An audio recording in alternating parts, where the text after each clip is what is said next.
Boa noite, eu sou Guilherme Macalossi e está começando aqui na RDC TV mais uma edição do Cruzando as Conversas. Você pode nos acompanhar pelos canais 24 e 524 da NET e também pelo live stream do YouTube e do Facebook. Mande a sua mensagem participando do nosso programa com a sua opinião, a sua análise dos problemas que nós discutimos aqui. Você pode participar pelo Facebook, no chat do programa e também pelo WhatsApp, que está aí na sua tela. Mande a mensagem e dentro das possibilidades nós vamos lendo aqui, fazendo com que a sua interatividade também participe da nossa discussão. No programa de hoje nós vamos falar sobre um tema mais do que polêmico. A liberação de presos após segunda instância. O tema está para ser analisado pelo Supremo Tribunal Federal já desde o ano passado. Existem duas ADCs que estão tramitando na corte e que ainda não foram pautadas, mas tão logo sejam, talvez haja um novo entendimento sobre a matéria. O Supremo Tribunal Federal, aliás, está num vai e vem em relação ao seu posicionamento. Ele já foi contrário à liberação de presos após segunda instância, aliás, o contrário. Ele já foi favorável ao mantenimento de presos, já presos realmente, de condenados presos após condenação em segunda instância, depois mudou o seu entendimento para que houvesse a soltura e retomou o entendimento clássico anterior de manter condenados em segunda instância presos. E este é o entendimento que perdura até aqui. As ADCs, entretanto, questionam pontos do Código Penal e podem trazer uma nova perspectiva sobre essa situação. Em especial, é muito falado o caso do ex-presidente Lula, que se encontra preso, condenado em segunda instância. Mas também envolve outros milhares de criminosos que estão aí com a situação por ser analisada nos tribunais superiores. Então vocês podem notar que é um assunto que dá pano para a manga. Para falar sobre isso, nós convidamos o promotor de Justiça da Procuradoria de Recursos do Ministério Público do Rio Grande do Sul, Dr. João Pedro Xavier. Advogada criminalista, pós-graduanda em Ciências Penais e membro da Associação Brasileira dos Advogados Criminalistas, doutora Mariana Camargo. Mariana é pós-graduanda ou pós-graduada? Pós-graduada. Pós-graduada, então. Feito o reparo. Delegado de Polícia, aposentado e advogado, doutor Nelson Soares. É mestre em Ciências Criminais, especialista em Ciências Penais pela PUC do Rio Grande do Sul e defensora pública do Rio Grande do Sul, doutora Mariana Pi Muniz Capelari. Sejam todos muito bem-vindos ao nosso programa, é um prazer tê-los aqui. Vamos falar sobre estas discussões aí envolvendo a prisão após segunda instância. Tema quente que volta e meia acaba entrando nas rodas de discussão e havia uma expectativa de que ano passado, quando o Dias Toffoli assumisse a presidência do STF, ele pautasse a discussão das ADCs, coisa que ele não fez até agora. Há alguma expectativa em relação à matéria e tendo expectativa em relação à matéria é de que o Supremo Tribunal Federal reveja o seu entendimento atual em relação a isso? Começo pela doutora Mariana Camargo. Boa noite. Olá, muito boa noite a todos, aos colegas e aos espectadores. É um prazer estar aqui, né? E agradecer o convite e iniciar falando que a advogada criminalista lança um peso já partindo-se do princípio do que eu vou defender aqui daqui para frente. E me sinto agraciada por estar nessa bancada com a ilustre doutora colega defensora pública e xará Mariana, também promotor de justiça, doutor João Pedro Xavier, um prazer conhecê-lo, e ao delegado Nelson Soares, que nós já vínhamos aqui conversando um pouco sobre outros temas e que me parece claro que sempre toca a Constituição como um princípio basilar de todos e tudo. Sempre são princípios. O programa de ontem iniciou falando sobre legislação de trânsito e a Constituição sempre está presente. A questão da fundamentação do artigo 93, inciso 10, que nós acabamos de falar aqui, mas trazendo o tema ao que concerne a execução provisória da pena e essa questão que tu falaste há pouco, liberação de presos, não me parece correta. Por quê? Iniciando tudo por uma questão objetiva de esclarecer quais são as regras do jogo. Nós estamos falando do jogo do processo penal. Processo penal, sim, é um jogo, já diria o meu professor Auri Lopes, e ele está baseado em regras muito claras. E a regra aqui é artigo 5º, inciso 57 da Constituição, que diz: ninguém será considerado culpado antes do trânsito em julgado. E aí vem a questão que parece simples e muito fácil de resolver quando se toca esse ponto, trânsito em julgado. Afinal, para leigos, o que é trânsito em julgado? Quando não cabe mais recurso de uma decisão. E quando não cabe mais recurso de uma decisão? Bom, o processo começa em primeiro grau, tem uma sentença. Essa sentença pode ser condenatória ou absolutória e tem direito a ser revista por um segundo grau de jurisdição. Então, quando os desembargadores compõem uma Câmara Criminal, composta por 3 desembargadores, os quais deverão, então, corrigir, ou seja, toda a matéria que foi exposta já no primeiro grau vai ser devolvida a eles e eles devem, então, manter a sentença de primeiro grau, absolvendo ou condenando. E aí é que entra o ponto exatamente polêmico que está se causando. Né? Que é, pode ou não prender a partir deste momento, ou seja, sem que seja recorrido à suposta terceira instância, como se diz, STF, STJ. E, ao meu ver, é completamente falho hoje esse entendimento daqueles ministros do STF que não conseguem ler os princípios basilares da Constituição Federal, que não considera ninguém culpado antes do trânsito julgado, que é o princípio da não culpabilidade, ou o princípio da presunção da inocência. Então, eu entendo que o trânsito julgado se dá somente quando não cabe mais recursos, e aí vão vir aqui, acredito eu, diversos outros pontos de vista para combater, né? E aí acho que já em primeira instância a palavra impunidade vem à cabeça daqueles que pensam diferente de mim, mas eu acredito que outros argumentos aqui vão ser elencados para que a gente possa começar a estabelecer essas cruzadas conversas. Muito bem. Doutor João Pedro, boa noite. Boa noite, satisfação, Guilherme, pela primeira vez estar aqui. Já participei quando coordenador do Centro de Apoio Criminal do Ministério Público, participei de diversos programas de debate nesse estilo e vejo com muita satisfação que se resgatou esse formato que é de grande interesse e é muito prestigiado pelos telespectadores, eu acredito. Quero cumprimentar aqui os colegas de debate, a doutora Mariana Camargo, a doutora Mariana Capelari, o delegado doutor Nelson, advogado e delegado aposentado, e dizer que, sim, de fato, esse é um tema polêmico e ele tem assento fundamentalmente na Constituição Federal, no inciso agora que foi lido, que é o 57, que diz que ninguém vai ser considerado culpado. E notem, aí já tem uma confusão que se faz, que diz, não, a Constituição fala em presunção de inocência. Não existe isso na Constituição. A Constituição diz literalmente, ninguém será considerado culpado antes, né, do trânsito em julgado da sentença penal condenatória. O que é o trânsito em julgado já foi explicado aqui o que é. Não foi explicado os expedientes que existem para protelar o trânsito em julgado indefinidamente. Eu posso dizer, eu trabalho com recursos aos tribunais superiores desde 2011, e eu posso afirmar sem nenhum medo de errar, que hoje o trânsito em julgado, com um bom advogado, ele praticamente é uma ficção.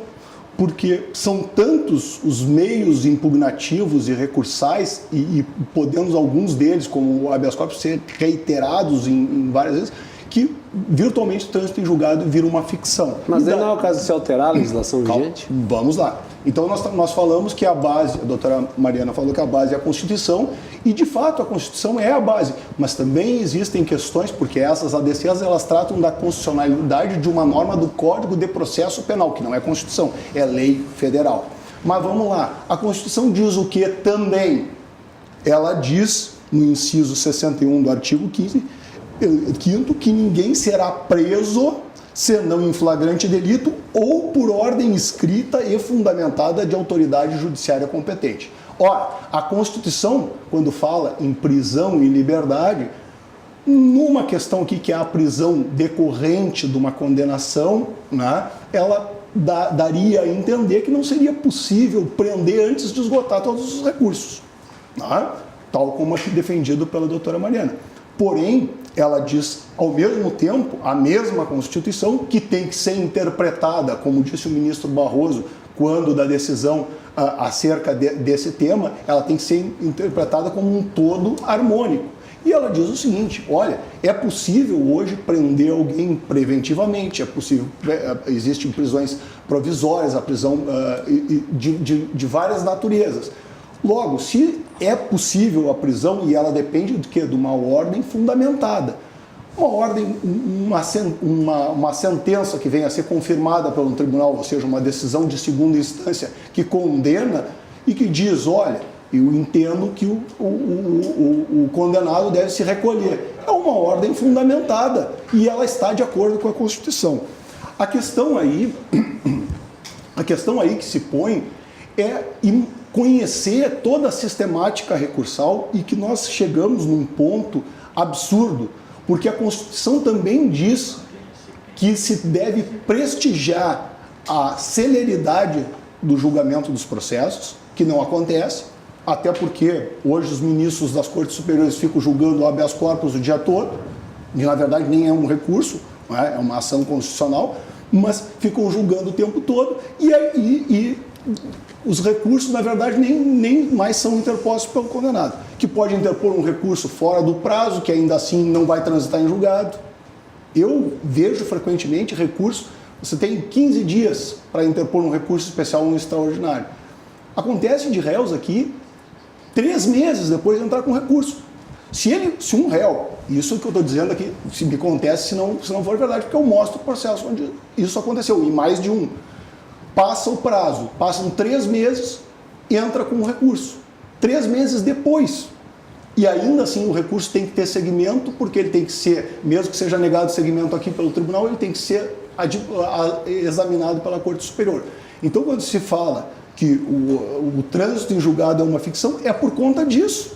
Não é? Mesmo sendo a tempestividade do recurso um fator aferível desde logo. No caso, só teria direito ao trânsito em julgado, basicamente, os réus com grandes bancas de advogados ou com capacidade de apelação. Isso também disse o ministro Barroso, que a sistemática anterior, porque vamos lá, 2009 houve uma decisão do Supremo onde se disse que era necessário esgotar todos os recursos para executar provisoriamente a sentença condenatória, que é isso que a gente está falando, prisão a partir do julgamento em segunda instância, né?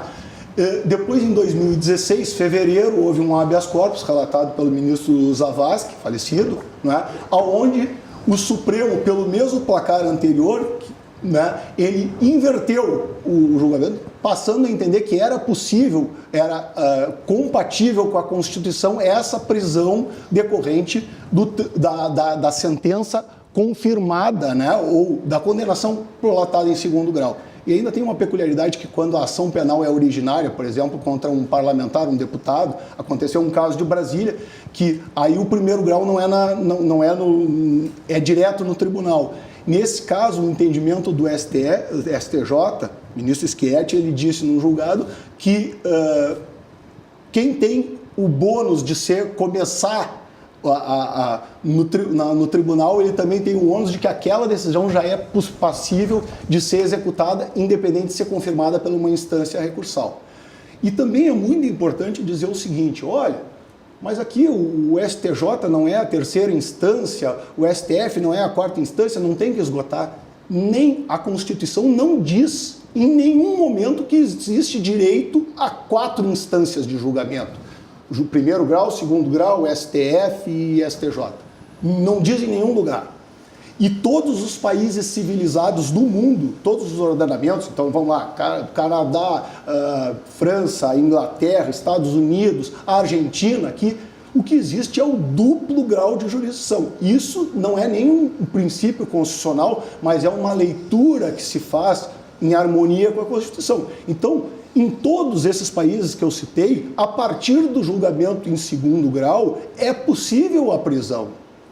E vamos lá, que você falou já em colocar mais um assunto aqui. Você falou aí, assim, podemos mudar a legislação. O que defendia o ministro César Peluso do Supremo Tribunal Federal, que hoje está afastado? Ele defendia o seguinte, que a partir do... Por que isso a partir do segundo grau? Porque se diz o seguinte, e isso é do direito, a partir do segundo grau, o exame dos fatos e das provas se encerra. A culpabilidade já não é mais examinada. Você não vai discutir, por exemplo, num processo se o criminoso estava lá na cena do crime, se o acusado estava lá na cena do crime ou não. Isso não cabe mais. Quem faz a leitura dos fatos e das provas é o primeiro e o segundo grau. Depois vai se analisar ou ofensa à lei federal, no caso do STJ, Código Penal, Código de Processo Penal, ou ofensa à Constituição. Eu estou simplificando aqui, se for um recurso para o STF. Não é? Então, assim, por que se diz que com o segundo grau? Porque não vai mais se discutir se o sujeito estava ou não no lugar, se foi ele ou se não foi ele, se ele que atirou, se foi um outro. Isso não se discute mais. Se foi ele estava com as coisas subtraídas, mas não foi ele que subtraiu. Isso não é um objeto mais de discussão, porque, dizem os ministros das Cortes Superiores, o cenário fático já está delineado. A gente vai dizer se tem alguma ofensa ao direito. Não é? Então, o que se diz é que, estando isso já determinado, não tem razão para renovar, como se houvesse um julgamento interminável. Né? Pode-se discutir algum detalhe processual, pode-se discutir alguma coisa, mas não se altera esse cenário. Tanto que o índice de provimentos de recursos nos tribunais superiores, ele é virtualmente insignificante. Fizeram uma estatística de 2009 a 2016, o número de recursos providos defensivos que analisava mérito era coisa como 0,1%. Não é? Então, assim, nós temos uma situação em que o sistema recursal está sendo usado, sim, sem nenhuma dúvida, pela impunidade, não é?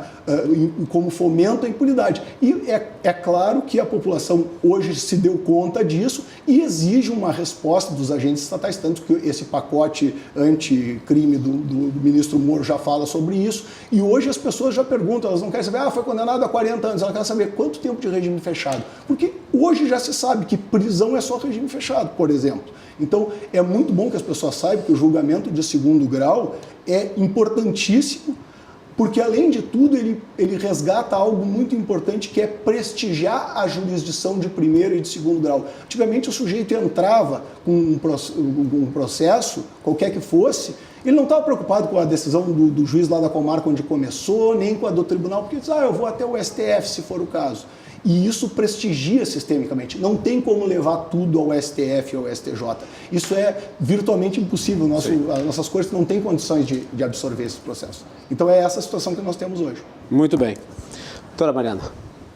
Boa noite. Muito obrigada pelo convite. Queria também dar muito boa noite aos colegas aqui da mesa. E eu vou ingressar aqui nas questões porque, enquanto o Dr. João trazia as suas argumentações, eu já fui anotando, não sei se notaste, mas fui anotando várias coisas aqui. Né? Bastante anotação. Bastante anotação e alguns dados também que eu trouxe que estão nas ações diretas de constitucionalidade, nas ADCs, das Defensorias Públicas do Brasil. Eu acho que a gente tem que começar de um pressuposto. Eu, particularmente, entendo que a forma como está posta a discussão no Supremo Tribunal Federal hoje, a partir de 2016, que foi a alteração do entendimento que ele vinha adotando de 2009 até 2016, foi um entendimento, e houve essa alteração que era consoante ao anterior, como tu colocaste no início da fala do programa. 3 entendimentos. Um entendimento anterior, ele tem que ser analisado, e eu particularmente entendo que é inconstitucional a forma como em 2016 se colocou isso. E eu vou explicar por que eu entendo isso. Tá? Tu acha que o Supremo atuou inconstitucionalmente, sim, no caso? Acho que sim. Né? E eu vou explicar por quê. Eu acho que tem uma coisa que nós temos que partir aqui, quando a gente fala desse tema, que talvez os constitucionalistas saibam mais. Né? A gente tem que partir da supremacia da Constituição Federal. E aí nós temos que olhar para trás e verificar que a nossa Constituição, ela é uma Constituição de 1988, muitas vezes se diz, os constitucionalistas, uma Constituição cidadã, que ela vem no momento de abertura política, no momento de reintrodução da redemocratização do país. Né? Não é por acaso o artigo 5º da Constituição, que é o artigo dos direitos e das garantias fundamentais. Né? O Brasil saía de um processo de ditadura civil-militar e entrava, então, na redemocratização. E é por isso que as coisas estão, vamos dizer assim, organizadas dessa forma.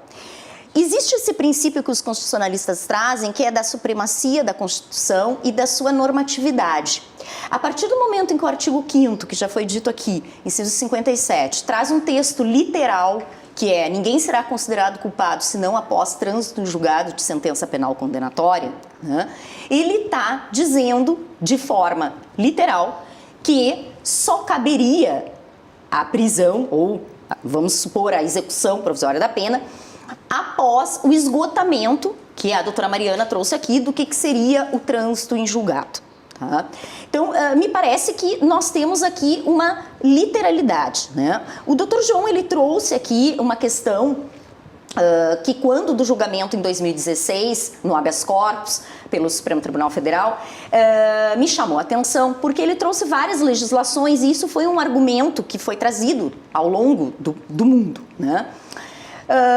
Nós temos um mandamento constitucional, vamos dizer assim, que é mais amplo do que aquilo que a Convenção Americana sobre Direitos Humanos descreve. Né? Eu discordo do Dr. João quando ele fala que a Constituição não diz que é presunção de inocência ou de não culpabilidade ou estado de inocência, porque essa descrição que está ali, ela está nos tratados internacionais de proteção dos direitos humanos, tratados ratificados pelo Brasil, como a Convenção Americana sobre Direitos Humanos, e que traz esse texto e que é reconhecido pela doutrina como a presunção de inocência. É embutido, né, dentro de duas regras, que são uma regra de tratamento, que é tratar a pessoa como inocente até o final da apuração da sua culpa dentro de um devido processo legal, e uma regra probatória, que seria no caso do ônus ou da carga probatória dentro do processo. Isso é o que está dentro da garantia constitucional da presunção de inocência. Pois bem, né, esse questionamento que se traz dos outros países do mundo e até da própria Convenção Americana é também um tema que me parece que, por um outro lado, a decisão, se adotasse esse entendimento, seria inconvencional. Inconvencional no sentido de que conflitaria com as convenções e tratados internacionais. Por quê? Porque a Convenção Americana sobre Direitos Humanos, ela traz uma regra que é a proibição do retrocesso. Né? Lá nos seus artigos ela diz o seguinte: se o Estado, né, dentro do seu direito interno, trouxer uma norma de maior amplitude, né, do que aquela que está disposta no tratado, né, no Pacto de São José da Costa Rica, o que deve prevalecer é essa norma de maior amplitude. Então isso é algo que não foi discutido, né, não foi discutido, mas é algo que deveria se pensar dentro, até porque o próprio Supremo Tribunal Federal tratou da hierarquia dos tratados internacionais de proteção dos direitos humanos, né, em uma decisão, na época em que prevaleceu a convenção permitindo só a prisão civil por dívida e não do depositário infiel, né, que estava no texto constitucional. Enfim, então isso são questões que me parece que não vêm à baila, né, e que deveria vir. E eu acho que também existe uma ideia muito errada em relação a esse tema. E eu explico por quê. Eu acho que a grande questão aqui é da automaticidade da prisão, né? Porque a execução provisória da pena, ela já é permitida, né? Ou seja, inclusive a gente tem súmula dos tribunais superiores. Atualmente eu sou defensora pública na vara de execuções criminais de Porto Alegre, então eu posso dizer, porque diariamente eu trabalho com isso, né?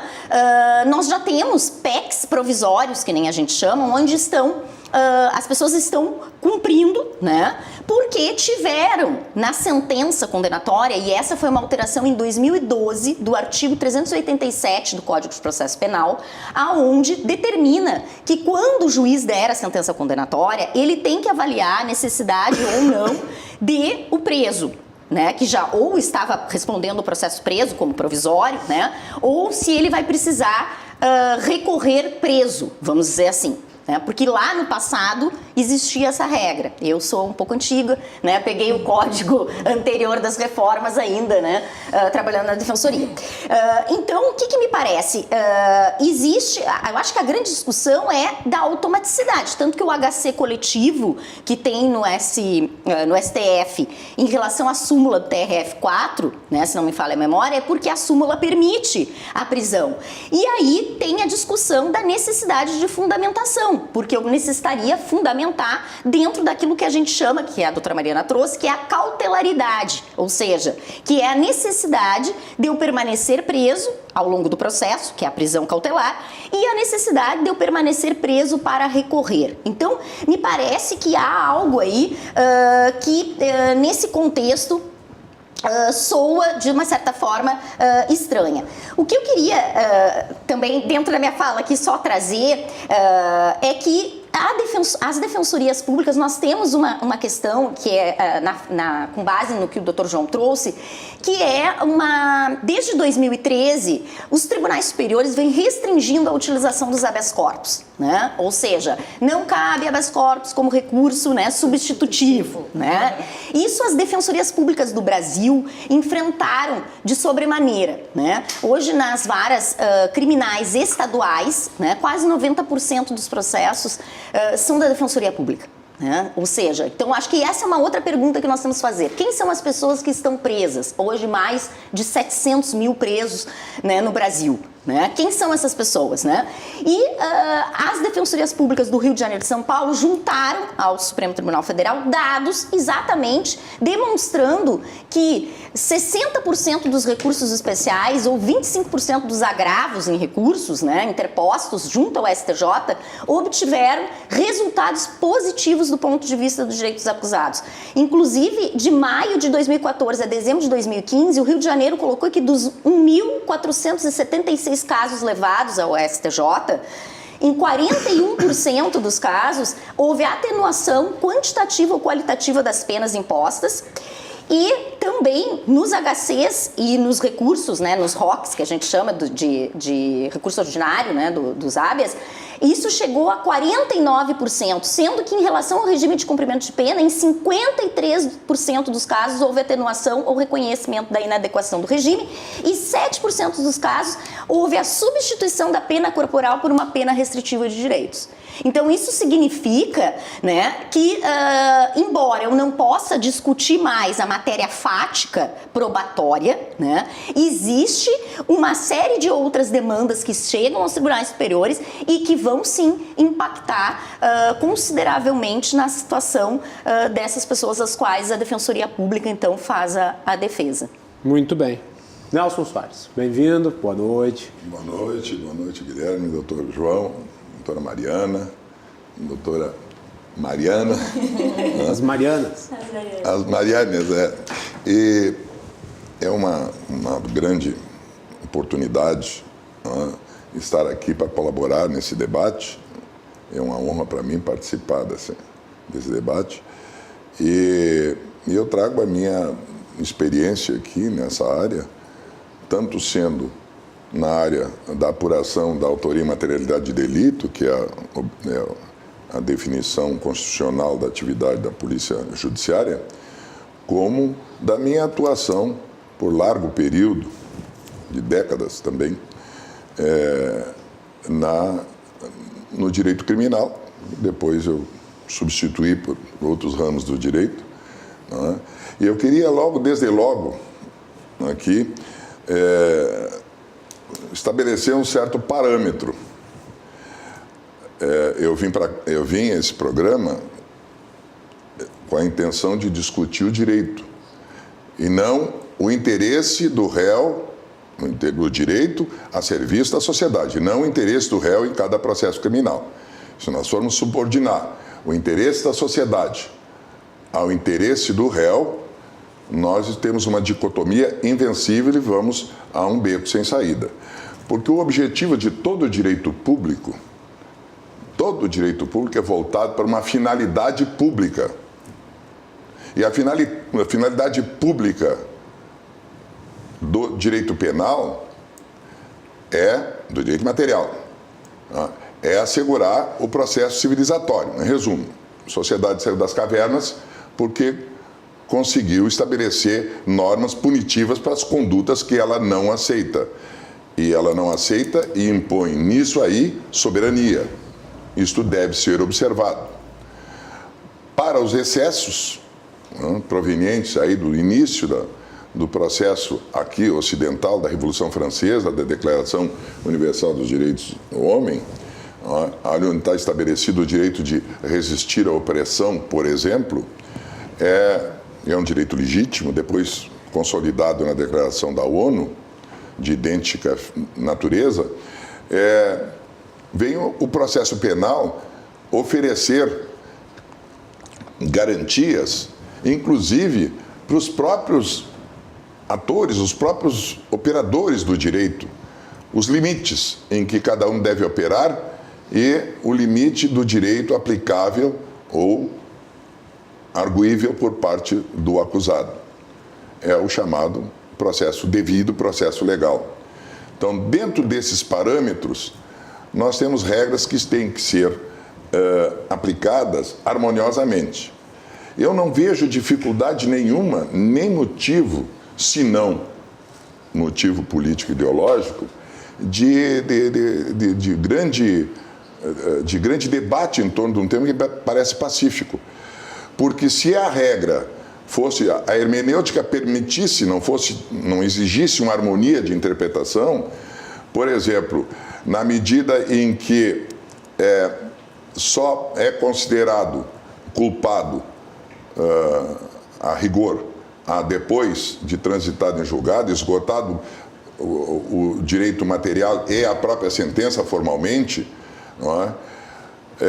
Nós temos que combinar a interpretação, não é? Onde a literalidade é uma tentação, a literalidade se apresenta como sofisma, na medida em que ela desautorizaria, se não fosse assim como é, o sistema recursal. E eu explico.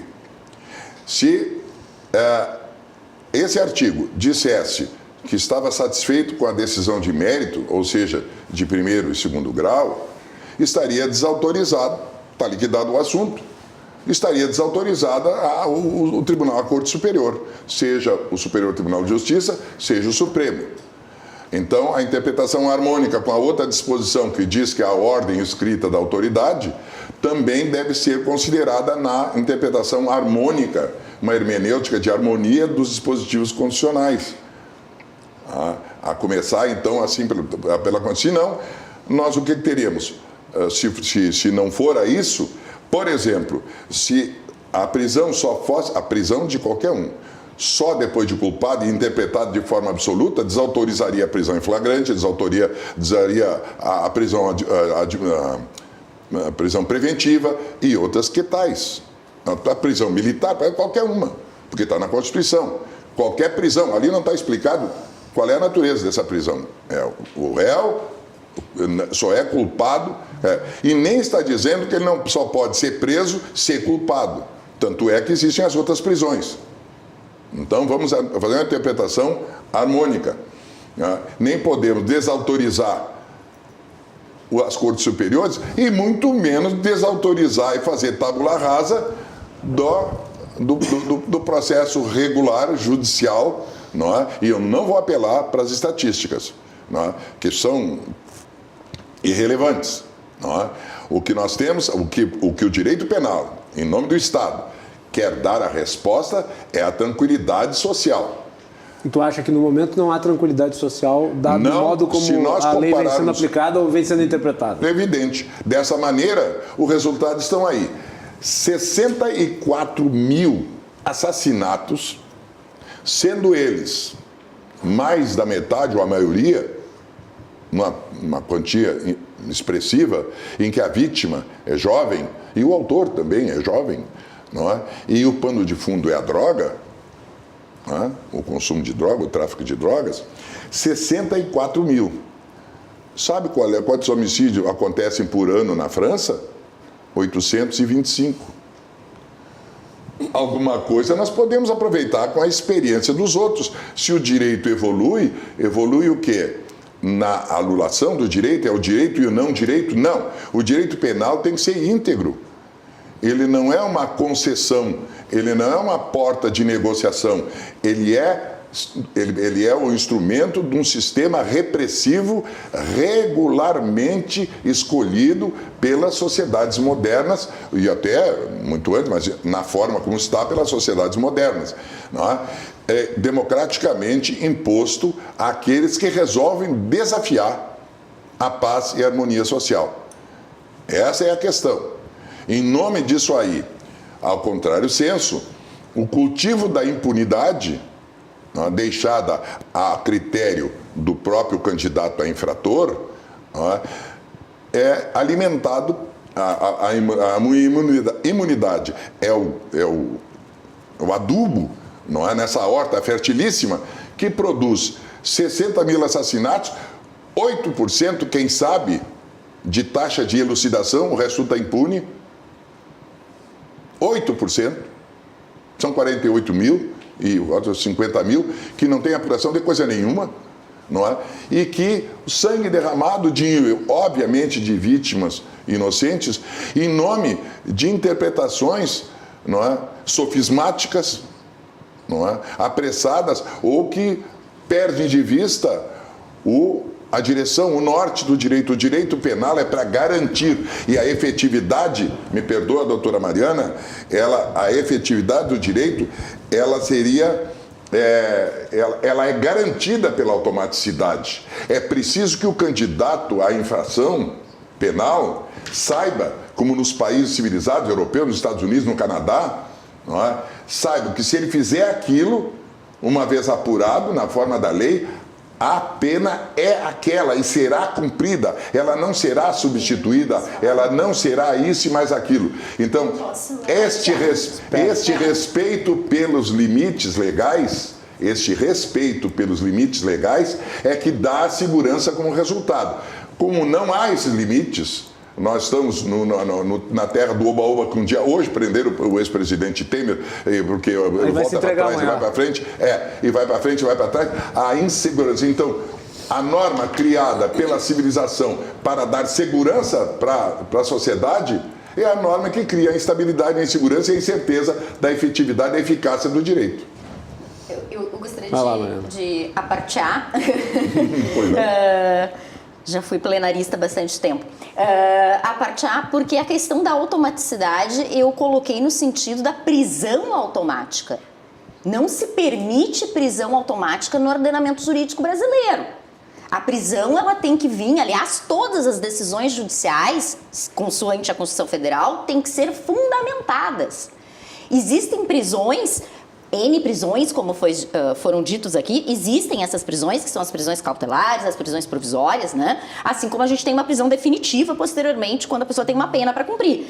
Mas elas não são automáticas, e essa que é a discussão, quando eu trouxe a automaticidade nesse sentido. E isso viola o ordenamento jurídico como um todo. Inclusive... O que viria a ser uma prisão automática? Automática e sem fundamentação, exatamente como a súmula do TRF4, que diz o seguinte: bom, nós julgamos aqui a apelação, né, que é a segunda instância, né, e então agora ele tem que ir preso. Sim, mas para eu prender, eu tenho que, aquela menção que eu fiz ao artigo 387, eu, juiz, e ao artigo 93 da Constituição que coloca isso, eu tenho que fundamentar e dizer por que ele tem que estar preso.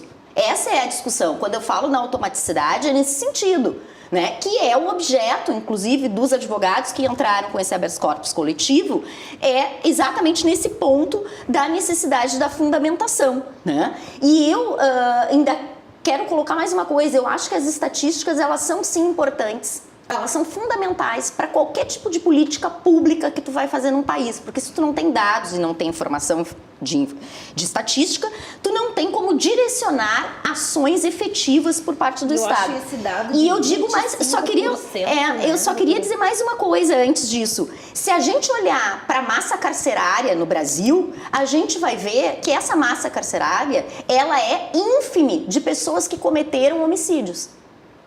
É só olhar os dados. A impunidade é a regra. Então, assim, nós estamos falando, Por quê? Porque não se chega nem ao esclarecimento e elucidação, né? Que é na parte da investigação. Da cifra negra. Então a gente não tem nem esse acesso. Então eu acho que isso é importante para olhar exatamente para quem está preso. Agora, o Supremo Tribunal Federal ficar mudando o entendimento dele, assim como se muda de cueca, não causa uma insegurança jurídica muito, muito grande? Porque, poxa, são 3 entendimentos diferentes, sendo 2 deles num período muito pequeno de tempo. Quer dizer, mudou-se... Não, na verdade o que aconteceu foi o seguinte... E agora está para se mudar de novo? Não, existia um entendimento... Sobre uma composição muito parecida. Acho que mudou um ministro de uma composição. Não. O que aconteceu? De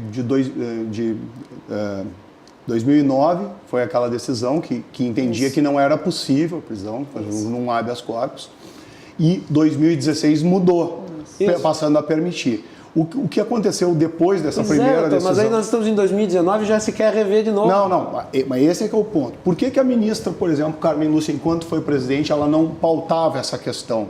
Porque ela disse, olha, e isso também está na lei processual que se aplica, né, que a jurisprudência ela tem que ter uma estabilidade e uma coerência. Isso é um valor do sistema jurídico brasileiro.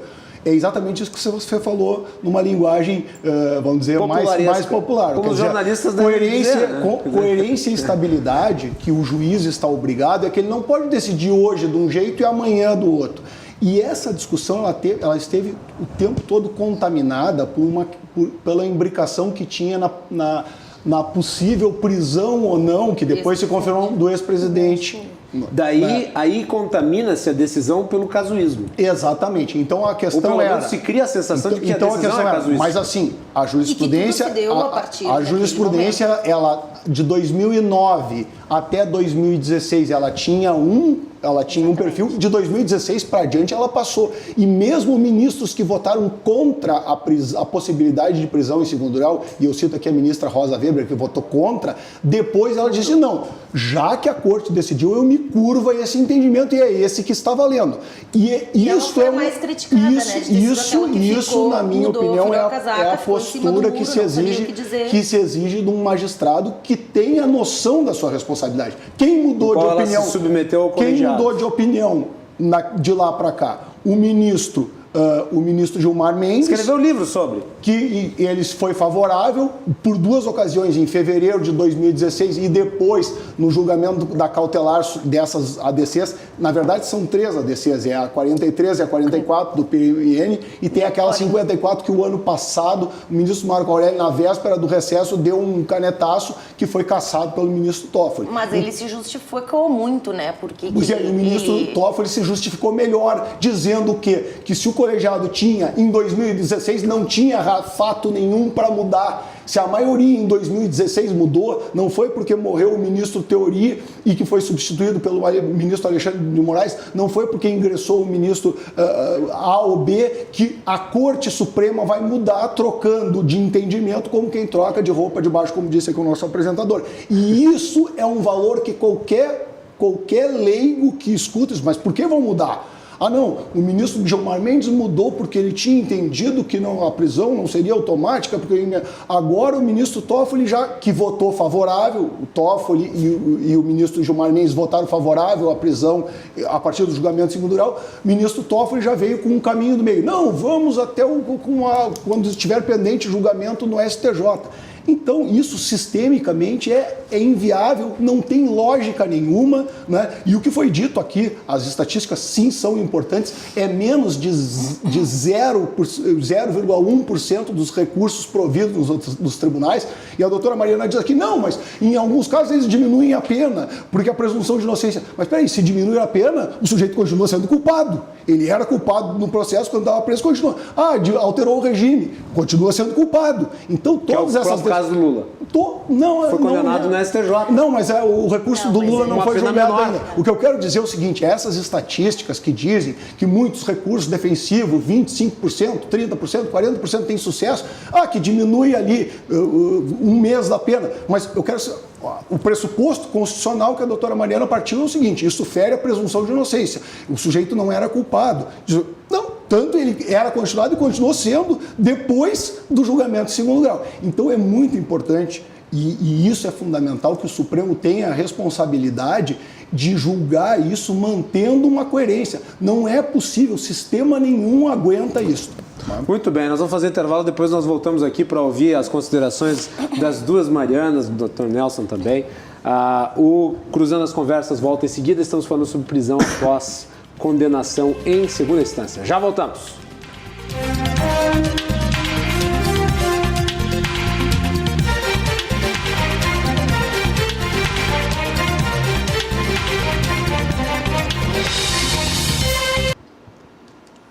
De volta no Cruzando as Conversas, e como já é de praxe aqui no nosso programa, o debate continua no intervalo, né?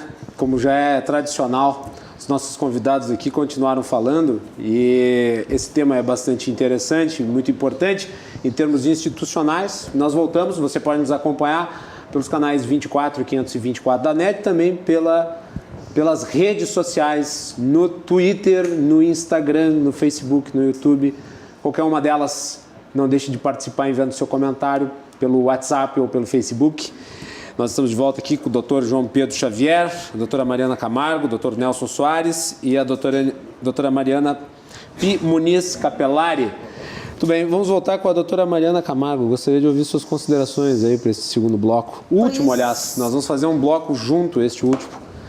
É o segundo e último bloco, vamos lá. Então, vamos lá. A gente estava conversando aqui sobre a questão essa última ADC que foi interposta pelo PCdoB, em que iniciou a relatoria no ministro Marco Aurélio. E ele, quando foi interposta a ação em abril de 2018, ponderou que não iria liminarmente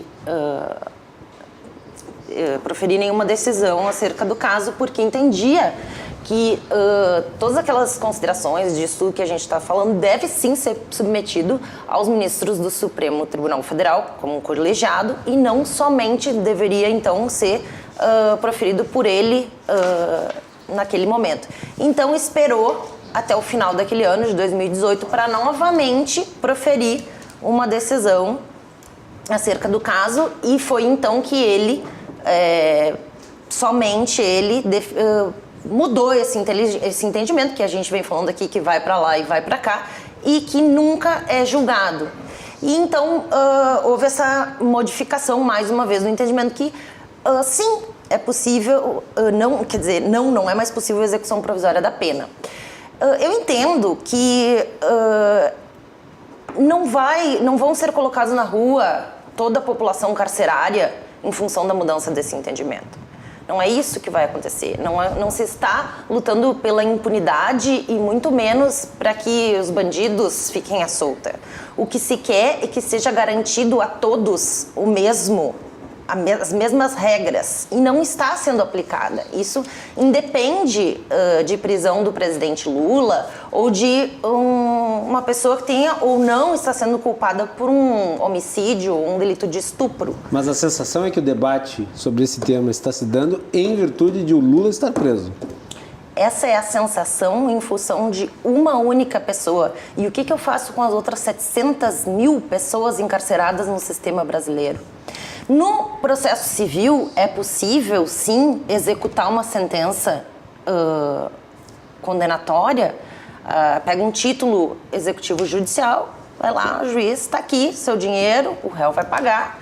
E, se for indevido, como é que a gente faz para resolver? Devolve o dinheiro de volta.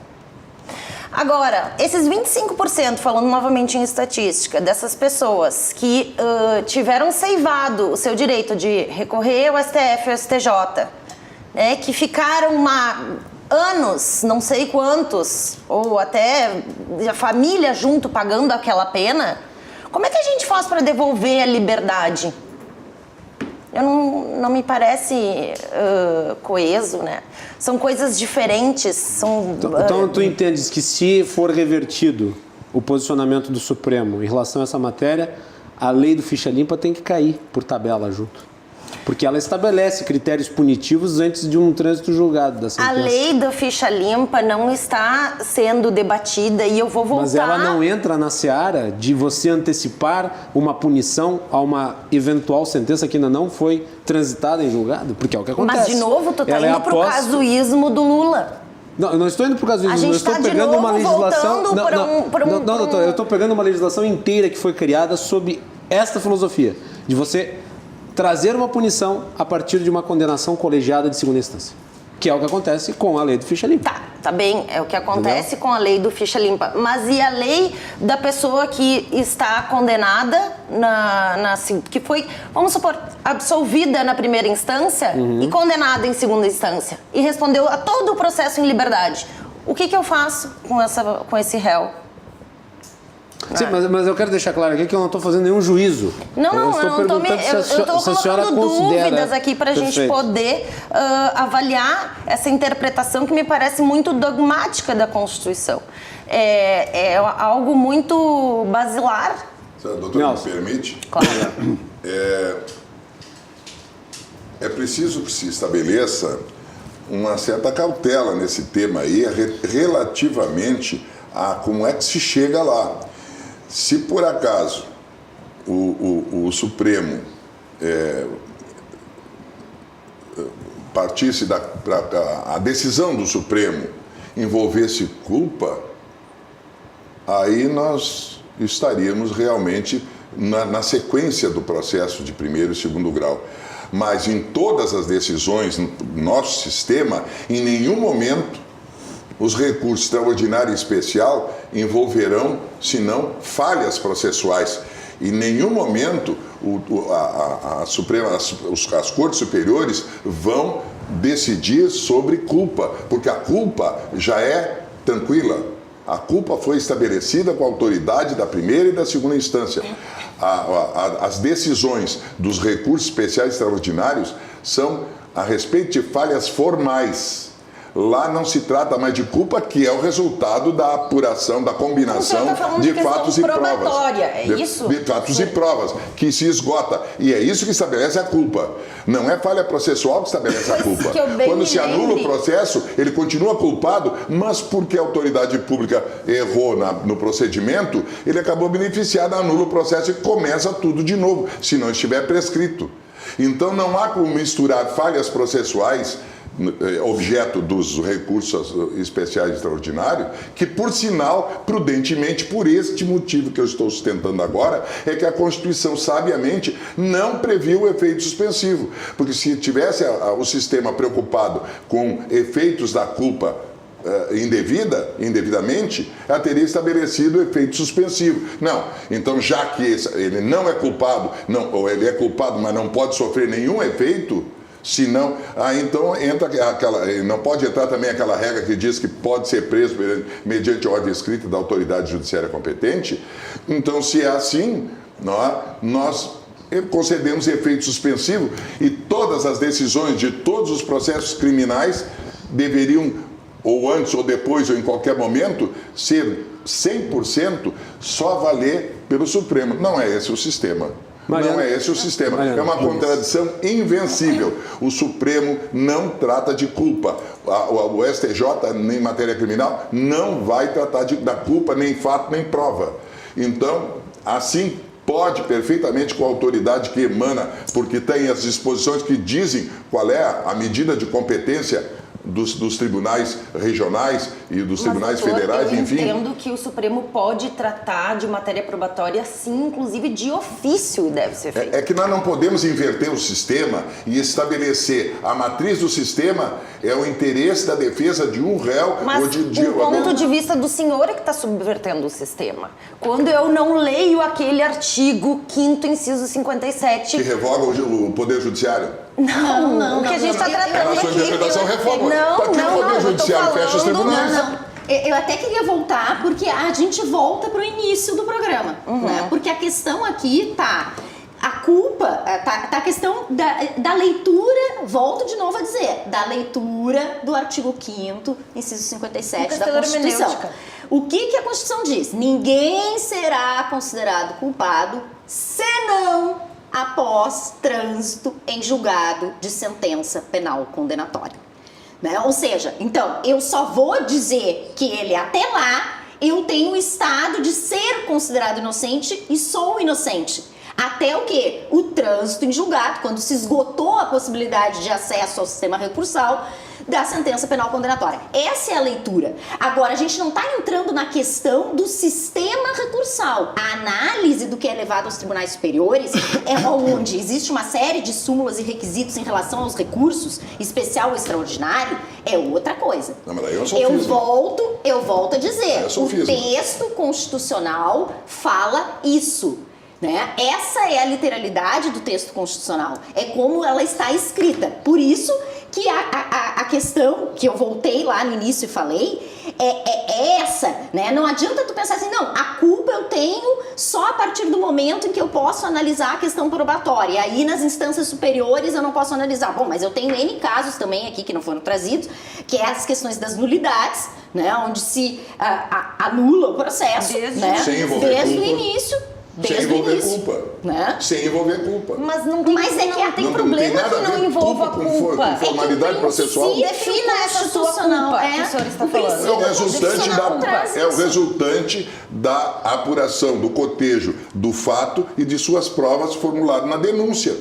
É isso, ação penal. Bom, mas aí, Uma vez então- comprovado o fato denunciado do tipo penal imputado ao réu, ele é declarado culpado por sentença regular em processo. Tá, mas e o legal. que a gente Sentença faz? regular em com processo transitado em julgado. Pois é, Não, o que a gente momento, faz com o transitado momento. em julgado? Aí- Porque sei. a gente tira do texto Aí eu constitucional, pergunto então. pro Sim. doutor, o que a gente Sim. faz com o trânsito em julgado? A gente respeita a soberania do Poder Judiciário ou dispensa o Poder Judiciário. Vamos respeitar Porque nós vamos a partir do- soberania do nós Poder vamos criar um Judiciário sistema e não em que criar um Poder enquanto- Judiciário que faz vezes de Poder Legislativo. Então o país não Estado existe. democrático que direito respeitar, é O assim, país não respeitada. existe. Vamos falar cada um a sua vez. O país não. A conclusão é que a senhora, naturalmente, de boa intenção, mas vão levar ingenuamente a criar um sistema que, enquanto não se subordinar todo o sistema brasileiro ao interesse da bandidagem, que é o não está valendo. Está valendo só enquanto esgotar todo esse carnaval, me perdoe a expressão. Não.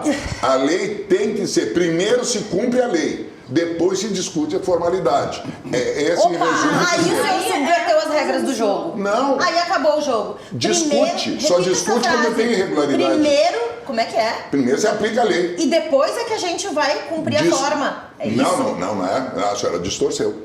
Não, Depois se não, mas forma discute é o garantia. que tiver que ser Agora, discutido. Falhas Foi processuais. começar falando dele. Se houver a falha processual, garantia. por uma questão racional, só pode ocorrer depois do transcurso do processo, claro. Né? No transcurso do processo, havendo falha, vai se discutir. Agora, isto só vai se apurar ao final do processo.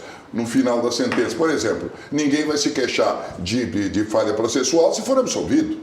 Ou se ele não quiser Se ele recorrer, foi absolvido e condenado em segundo grau, o que o senhor faz com essa interpretação? cumpre a decisão. Qual? A decisão condenatória. Então, o objetivo A aqui é ordem condenar para escrita, garantir a a impunidade e ordem acabar escrita. com a bandidagem. Nós não podemos assim que vai escolher. funcionar?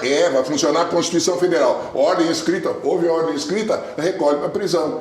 Aí vamos ver, não. Quem é Mas o não é Por só que ordem o senhor não usa escrita, prisão ela precisa ser preventiva? aprovada de acordo com o que Prisão está escrito na preventiva lei. serve para isso. Não. Artigo 312, Sim, no 303 início do Código de Processo Penal. Preventivo, o nome está dizendo. Agora, Pois é, uma mas vez o que apurado. eu entendo é que se a interpretação do STF continuar dessa forma, dizendo que existe e pode... Que o condenado vai para cadeia?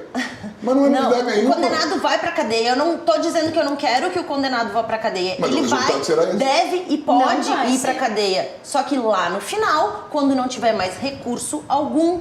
Porque, Não é o que diz a porque- Constituição, porque Mas- tanto é que não atribui efeito suspensivo a esse recurso. Então a minha Eu continuo Constituição dizendo não é a a mesma questão do do senhor. trânsito em julgado, eu não sei fazer. Então vamos lá. Com o trânsito A julgado. mesma Constituição, vamos Ouve ver. Na sua ouve um Constituição, pouco o doutor na João sua Pedro, que não Constituição falou no tem, bloco. tem efeito suspensivo no recurso extraordinário?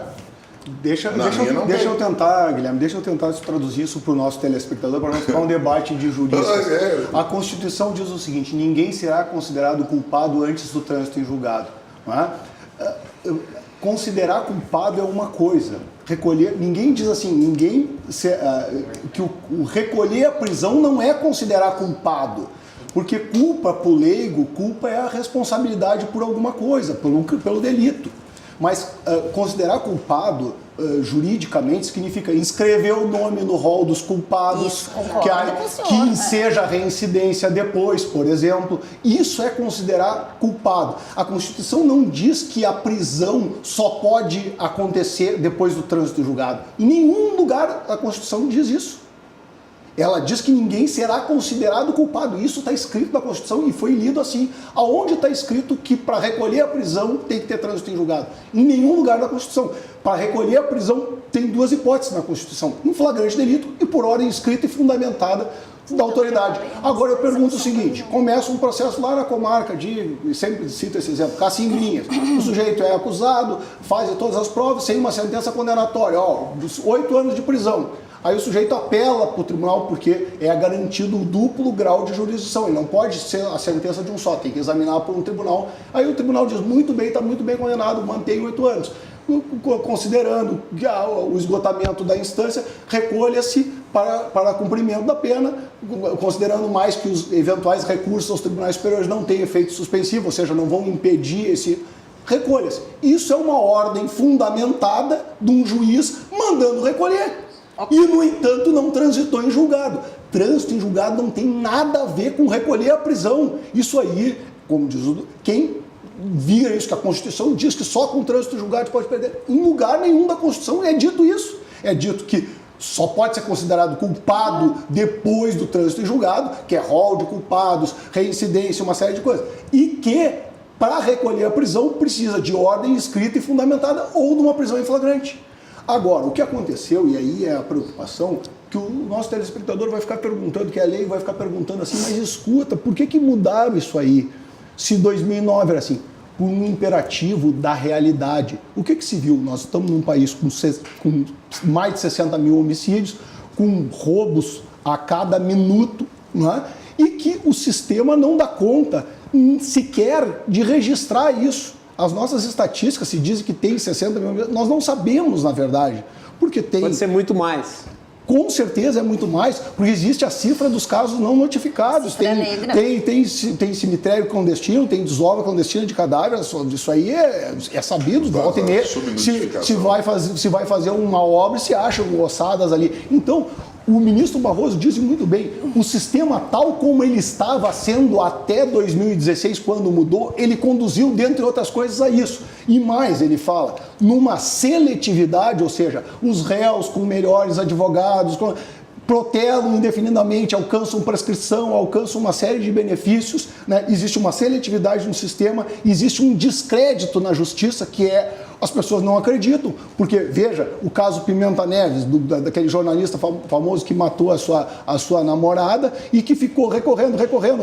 Agora, Carle Filho, e no Paraná, exatamente, atropelou, matou, embriagado e recorre, 30 e tantos recursos. Bons advogados protelam até alcançar uma prescrição, até alcançar algum benefício, uma nulidade, o que for, e usam do sistema para isso. Por isso, e eu mencionava aqui o ministro Peluso, ele dizia o seguinte, a partir do julgamento de segundo grau, o que deveria haver é ação rescisória. Os recursos especial e extraordinário deveriam ter a natureza de ação rescisória, ou seja, qualquer país desses que eu falei, Canadá, Itália, Argentina, Estados Unidos, Inglaterra, esses países têm 2 graus de jurisdição e está bem, isso está conforme esses países são signatários desses mesmos tratados que foram ditos aqui, que dariam a nós o direito de 4. Por que nós inventamos que nós temos 4 instâncias? No caso Batiste, por exemplo, foi a justiça brasileira considerou... Não existem 4 instâncias. Né? Isso aqui foi o senhor que trouxe isso. Mas o que é o julgamento? O que é o julgamento no STJ e no STF? Então a gente tem que dizer, porque o telespectador, não é 4 instâncias, é só o recurso especial. Isso é o quê, então? Porque o ministro Toffoli diz que seria um julgamento de terceira instância, o julgamento do STJ. Bastante aqui, Vênia, eu queria só colocar uma coisa. Eu, com a devida vênia, eu não concordo com o doutor, né? Não concordo. Onde é que está escrito na Constituição que para aprender não é isso, precisa doutor, não é isso que eu não quero concordar com o senhor. Isso eu falei desde o início. Tanto que eu falei que podia até a execução tiver uma ordem escrita e fundamentada, pode prender. A gente pode discutir depois se o conteúdo do que o senhor entende que é fundamentado nesse acordo é suficiente ou não, porque eu entendo que tem que olhar. Mas se o processo criminal, onde o sujeito tem defesa, tem advogado, tem testemunha, tem recurso, se isso não resulta numa ordem fundamentada, eu não sei o que é mais fundamentada para mim em termos de cautelaridade, eu vou ter que avaliar o fumus commissi delicti e mais o perigo em libertatis. Eu tenho que analisar isso para eu poder falar na prisão. O que é isso? Traduza para o público, porque tu utilizaste expressões em latim. Indícios suficientes de autoria e materialidade, fato típico, ilícito e culpável. Né? Foi condenado. E eu vou ter que ter todas aquelas regras que está lá no Código de Processo Penal, como garantia da ordem pública. Só um momentinho, doutora, eu não li. Eu estou exemplificando o que a senhora dizia. Mas não, o senhor não está se exemplificando porque eu não estou usando isso. O senhor está querendo colocar palavras na minha boca. E eu gostaria de poder. Não, eu estou exemplificando num caso de um sujeito que foi. Eu respeitei quando o senhor falou, eu gostaria de colocar a minha posição aqui. Né? Ou seja, está dizendo que isso não é fundamental. As garantias da ordem pública, tá? Da ordem econômica, aplicação da lei penal, garantia da instrução criminal. Isso eu preciso no contexto de uma fundamentação para fins, né, de manutenção da questão da prisão, que é outra coisa que a gente está falando. Agora, eu não concordo que se resolve impunidade com violação de regra constitucional. A Constituição... Qual é a regra que obriga o trânsito de julgado para prender? Se me permite, eu gostaria de tecer o princípio da presunção de inocência. Não existe. Onde é que está escrito no Pacto Internacional também, que está escrito na Convenção Americana sobre Direitos Humanos. Tá? É um princípio constitucional. Inglaterra, Estados Unidos são signatários desses documentos. Eu vivo no Brasil e o que a gente tem que garantir é a nossa Constituição. Porque a Constituição não está sendo garantida que nós estamos vivendo o que a gente está vivendo hoje. Para aprender, doutora. A senhora mesmo. Mas não é isso que eu estou falando. Eu estou falando do conteúdo do estado de inocência, que o senhor não me deixa terminar a minha fala. Mas pode prender, então, em relação a isso. Só deixa a Mariana concluir, doutor. Depois você pode fazer suas observações. Tu não acaba a impunidade. Existe uma série de outras coisas no sistema e eu acho que quando se fala aqui do sistema recursal, tem que se olhar que o Código de Processo Penal, ele data do ano de 1941. Nós tivemos algumas reformas pontuais no Código, mas a matriz dele, a raiz dele, é de 1941. Um Código fascista, Código Rocco. É só ler a exposição de motivos do Código de Processo Penal. E quando advém uma ordem constitucional democrática em 1988, a leitura que nós temos que fazer do direito é aos olhos da Constituição Federal. Então, eu violar uma garantia constitucional que não é só para as pessoas que cometeram delitos, eu não gosto da expressão bandido porque eu acho que é estigmatizante. Né? É para todas as pessoas. O artigo 5º da Constituição Federal é um direito, uma garantia fundamental de todo e qualquer cidadão brasileiro. Da igualdade também. Eu acho de todo e qualquer cidadão brasileiro. Rasgados todos os princípios basilares. Eu não posso pensar sobre esse norte. Então eu tenho que pensar por outros. Né? Só quero terminar. Então, se o problema é um sistema recursal que não funciona, etc e tal, bom, então vamos pensar a partir disso. Agora, tu rasgar uma garantia constitucional em nome de um sentimento, né, seja que qualquer for, bom, aí sim tu entra na questão da insegurança jurídica, porque aí tu suspende a ordem constitucional, tu suspende o arcabouço de direito, né, que vai sustentar a legalidade. E aí eu acho que a gente entra num caminho muito perigoso e um caminho que, se me permitem, eu considero que é um caminho que talvez não tenha volta a partir desse momento, né? Porque todas as instituições dessas garantias, desses direitos, elas não vieram por acaso, né? O processo é uma conquista civilizatória, né? Ou seja, a gente tira a vingança privada e traz o monopólio do exercício da violência para o Estado exatamente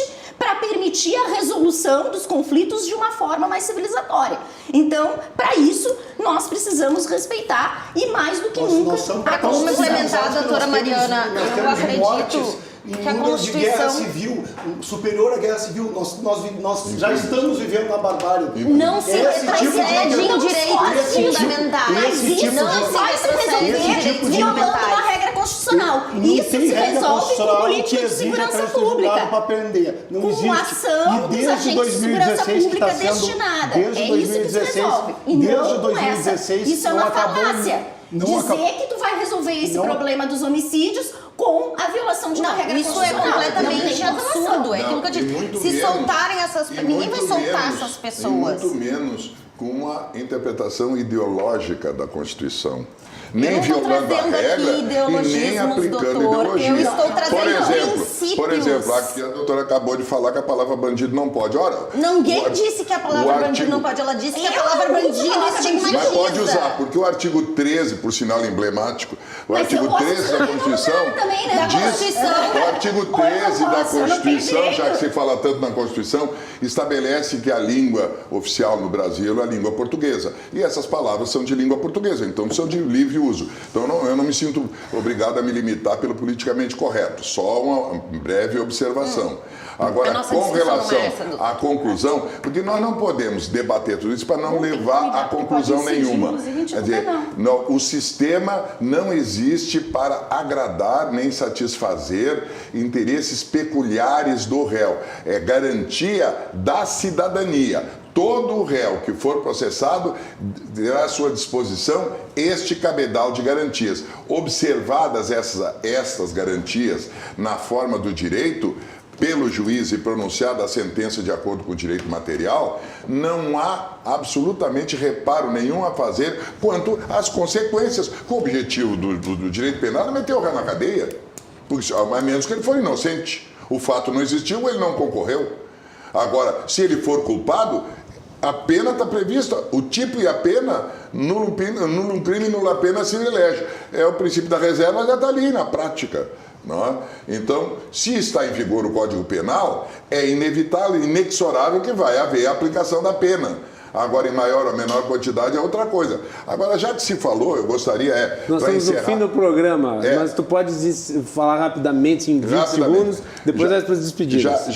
Vamos esclarecer uma questão que a gente que anda por aí, foi falado tanto aqui que o mote que provocou toda essa celeuma em torno foi a condenação do ex-presidente da República.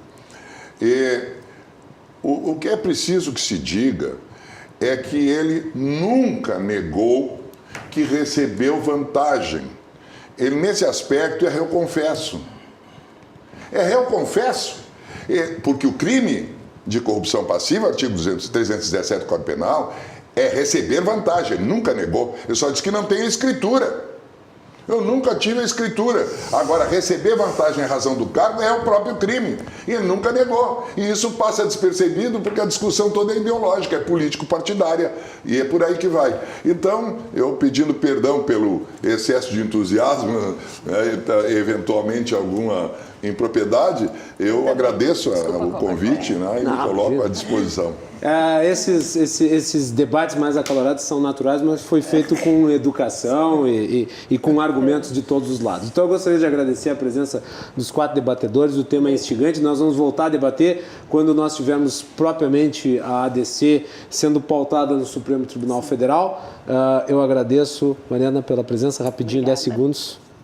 Eu gostaria de finalizar dizendo que eu não estou aqui em nome de políticos e nem de nenhuma pessoa em específico. Eu estou aqui em nome e a serviço de uma Constituição a qual eu fiz um juramento que eu iria defender, né? E eu acredito que a última salvaguarda deste país seja o Supremo, né? E hoje está às vésperas de decidir uma das questões mais importantes e que gera tantos calorosos debates a respeito.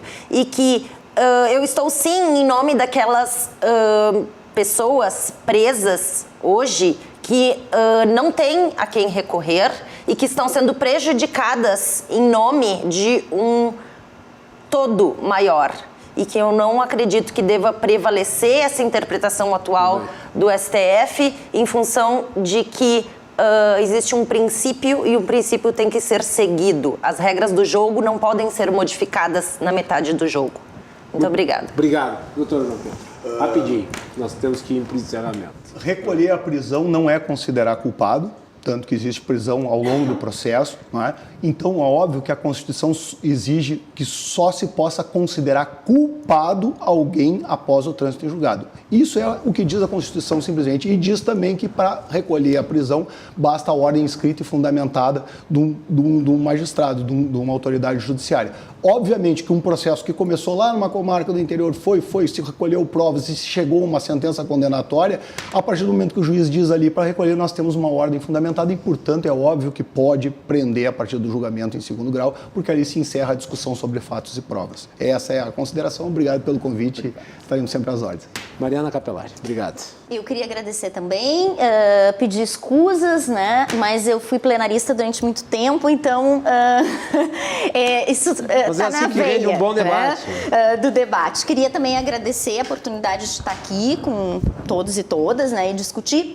Dizer que eu, particularmente, a Defensoria, ela faz a defesa inerente, né, de todas as pessoas. Quando a gente está falando do artigo 5º, inciso 57 da Constituição, a gente está falando de uma garantia que é de todos nós aqui, de todo mundo que está aqui nesse estúdio, nessa mesa, de toda a população brasileira, porque é uma garantia constitucional. E é por isso, defender essa garantia constitucional sem desmerecer o que o doutor colocou, porque é uma realidade, nós sabemos, né, das mortes violentas no Brasil, mas que essas mortes violentas, elas não vão se resolver através de uma violação de uma regra constitucional e muito menos através de leis somente. Né? Nós precisamos de uma série de outras políticas que ingressam na matéria da segurança pública para que a gente possa conduzir e reduzir essa criminalidade, que eu creio que todos que estão aqui nessa mesa, né,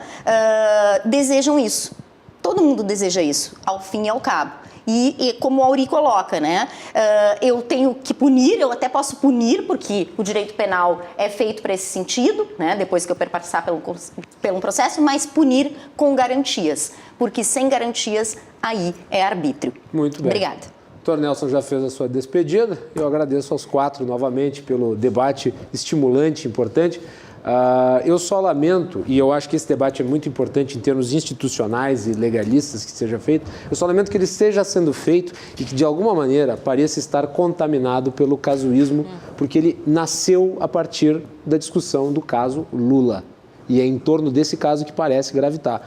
E isso atrapalha a discussão institucional, legal, jurídica, que é muito mais abrangente. Boa noite a todos. Voltamos amanhã a partir das 22h30 com o Cruzando as Conversas.